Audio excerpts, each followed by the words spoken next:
नमस्कार दोस्तों, scary and paranormal में आपका हार्दिक स्वागत है। दोस्तों, राजस्थान भारत के सबसे चर्चित टूरिस्ट स्थानों में से एक है, जहां रोज़ाना हज़ारों टूरिस्ट आते हैं। लेकिन यहाँ ऐसी कई रहस्यमय जगह भी मौजूद है जो अपने अंदर बहुत सारे गहरे राज दफनाए हुए हैं। उन्हीं में से एक जगह का नाम है कुलधारा। कुलधारा भारतीय राज्य राजस्थान के जैसलमेर जिले में स्थित एक शापित और रहस्यमय गांव है, जिसे भूतों का गांव भी कहा जाता है। दोस्तों, कुलधारा गांव पिछले 170 सालों से वीरान पड़ा है। यह एक ऐसा गांव था जो रातों ही रात वीरान हो गया, और सदियों से लोग आज तक ये समझने पाए कि आखिर इस गांव के वीरान होने का राज क्या है। दोस्तों, कुलधारा गांव के वीरान होने के पीछे भी एक रहस्यमय कहानी मौजूद है।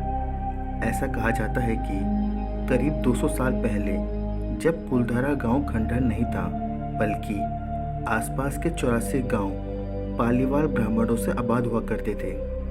लेकिन फिर जैसे कुलधारा को किसी की बुरी नज़र लग गई, और वो शख्स था रियासत का दीवान सलाम सिंह। ऐसा बताया जाता है कि दीवान सलाम सिंह अय्याश था, और उसकी गंदी नज़र गांव की एक खूबसूरत लड़की पर पड़ गई थी। दीवान उस लड़की के पीछे इस कदर पागल था कि बस किसी तरह उसे पा लेना चाहता था, और उसने इसके लिए ब्राह्मणों पर दबाव बनाना भी शुरू कर दिया। हद तो तब हो गई जब सत्ता के नशे में चूर उस दीवान सिंह ने लड़की के घर संदेश भिजवाया कि यदि अगले पूर्णमासी तक उसे वह लड़की नहीं मिली तो वह गांव पर हमला करके उस लड़की को उठाकर ले जाएगा। दीवान और गांव वालों की ये लड़ाई अब एक कुंवारी लड़की के सम्मान की भी थी और गांव के आत्मसम्मान की भी। गांव की चौपाल पर पालीवाल ब्राह्मणों की बैठक हुई, और 5000 से ज़्यादा परिवारों ने अपने सम्मान के लिए रियासत छोड़ने का फैसला लिया। ऐसा कहा जाता है कि निर्णय लेने के लिए सभी 84 गांव वाले एक मंदिर पर इकट्ठा हुए, और पंचायतों ने यह फैसला लिया कि कुछ भी हो जाए, अपनी लड़की उस दीवान को नहीं देंगे। और अगली शाम कुलधारा कुछ यूं वीरान हुआ कि आज परिंदा भी इस गांव के सरहदों में दाखिल नहीं होता। कहते हैं कि गांव छोड़ते वक्त उन ब्राह्मणों ने इस जगह को श्राप दिया था। आपको बता दें कि बदलते वक्त के साथ 82 गांव तो दोबारा बना दिए गए, लेकिन 2 गांव कुलधारा और खांबा तमाम कोशिशों के बाद भी आज तक आबाद नहीं हो पाए हैं। ये गांव अब भारतीय पुरातत्व विभाग के संरक्षण में है, जिसे दिन की रोशनी में सैलानियों के लिए रोज खोल दिया जाता है। ऐसा कहा जाता है कि यह गांव रूहानी ताकतों के कब्जे में है। टूरिस्ट प्लेस से बदल चुके कुलधारा गांव में घूमने आने वालों के मुताबिक यहाँ रहने वाले पालीवाल ब्राह्मणों की आहट की आवाज़ें आज भी सुनाई देती हैं। उन्हें वहाँ हर पल ऐसा अनुभव होता है कि कोई आसपास चल रहा है।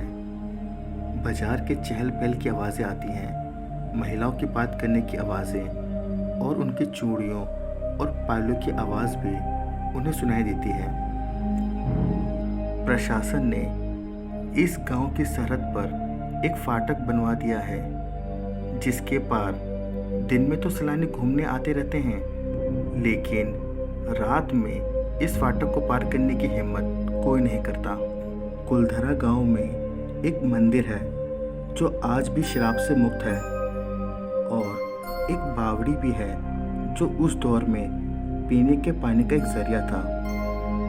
ऐसा भी कहा जाता है कि उस समय पीने के पानी की कमी के कारण लोग वहां से प्रस्थान करके चले गए थे, लेकिन इसकी कोई पुख्ता जानकारी मौजूद नहीं है। कहते हैं कि शाम ढलने के बाद अक्सर यहाँ कुछ आवाज़ें सुनाई देती हैं। लोग मानते हैं कि वो आवाज़ें 18वीं सदी का वो दर्द है जिनसे पालीवाल ब्राह्मण गुजरे थे।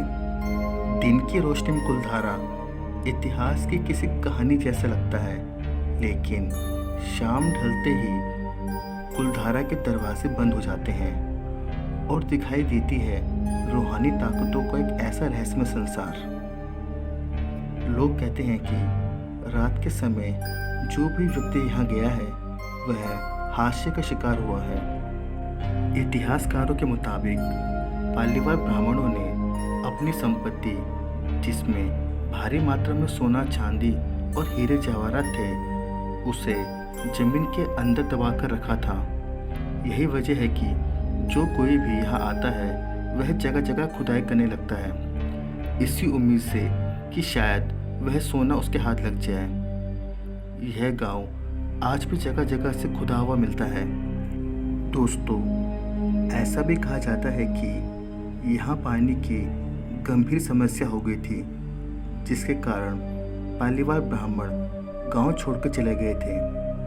तो आखिर इस गांव के वीरान होने के पीछे क्या कारण है? वो राज आज भी कुलधारा में दफन है। दोस्तों, आप कुलधारा के बारे में क्या सोचते हैं, हमें ज़रूर बताएं। और अगर आपको हमारी वीडियो और वीडियो में दिखाई गई जानकारी अच्छी लगी तो वीडियो को लाइक, शेयर और चैनल को सब्सक्राइब करें। धन्यवाद।